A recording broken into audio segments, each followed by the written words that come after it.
This is the story of homelessness through the eyes of those who have experienced it.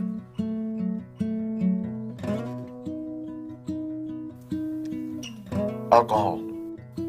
I started drinking at a young age when I was a teenager. I started drinking at work. So then I ended up getting fired, lost my job, and after I lost my job, then I lost the house I was living in. After that, then you live on the streets. That's when it starts getting really kind of crazy because you have to find places to eat, you got to find places to get clothes, clean up, shower. That's our drain tunnel. That's where we used to sleep. We'd have to fight over it. We got in a couple of bang-ups trying to get that as our home. It's another place to sleep. The couch is right by the dumpster. That dumpster right there, there's where we used to get our pizza from.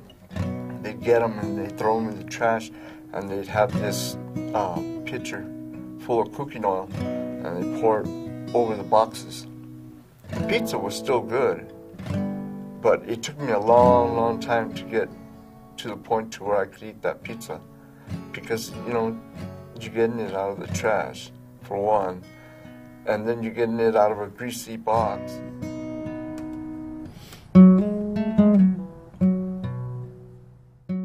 Well, I was living in Carlsbad, married for about 19 years.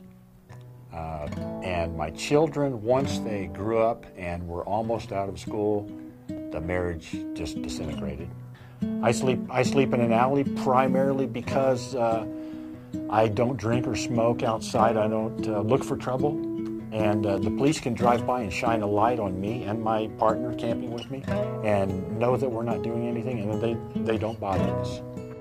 I wanted to show the spanning distance that people have to carry, you know, have to cover going from one side of town to the other. During the day, just going from one meal to the next, say 3 meals could be 2 to 3 miles. And you know, for a lot of people, that seems like quite a bit. This is a few blocks away from St. Martin's, and this is an electrical cover that people used to sleep inside of, 2 people at one time, and I assume it was a couple. And it's since been locked up and labeled "Do Not Enter." So they've used pallets and rugs or whatever they could find to cushion a bed next to the building.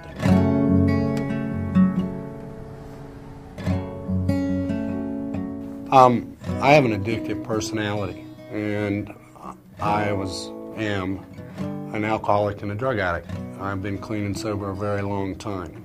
However, I developed an addiction to gambling, and I lived in a very nice home. I had my own business, family, considered very middle class, maybe even upper middle class. I gambled my life away. I ended up sleeping in a car. Having hot showers, nobody can understand what it's like to be clean when you haven't had a shower in 7 days. You stand in line to eat. You stand in line to take a shower. You stand in line. Being homeless means standing in line, bottom line. You're going to stand in a lot of lines.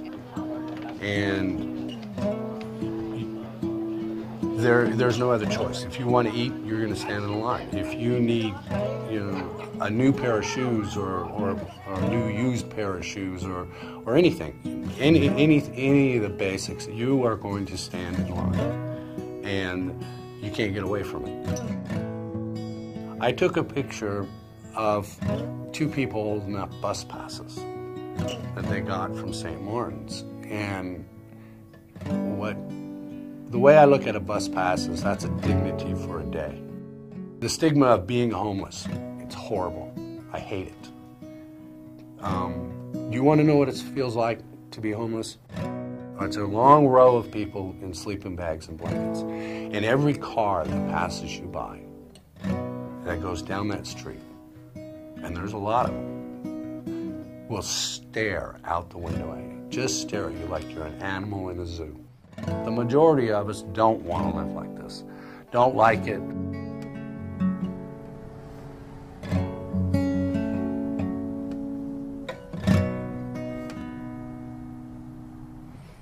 This is how St. Martin's helped me find my way home. St. Martin's was the one that helped me and gave me all the tools and everything else. All those years that I was drinking, I didn't know that I had psychological problems that I had to deal with. And down here, I registered for the program. And I've been clean now over 6 years. Thank God now I got my own apartment. Thanks to St. Martin's, I got a car. I have a wonderful life now. Great.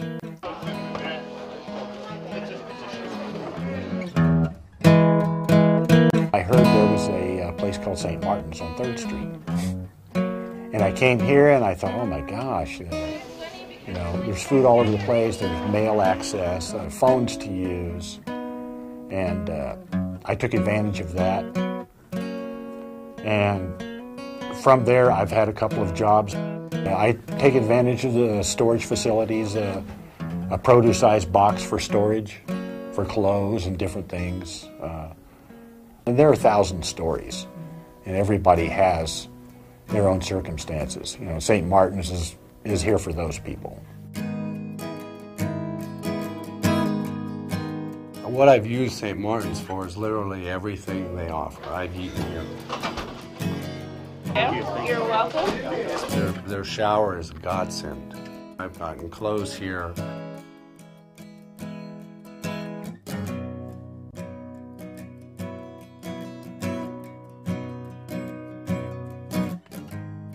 The first thing I did when I got into my own place is I cooked myself a meal.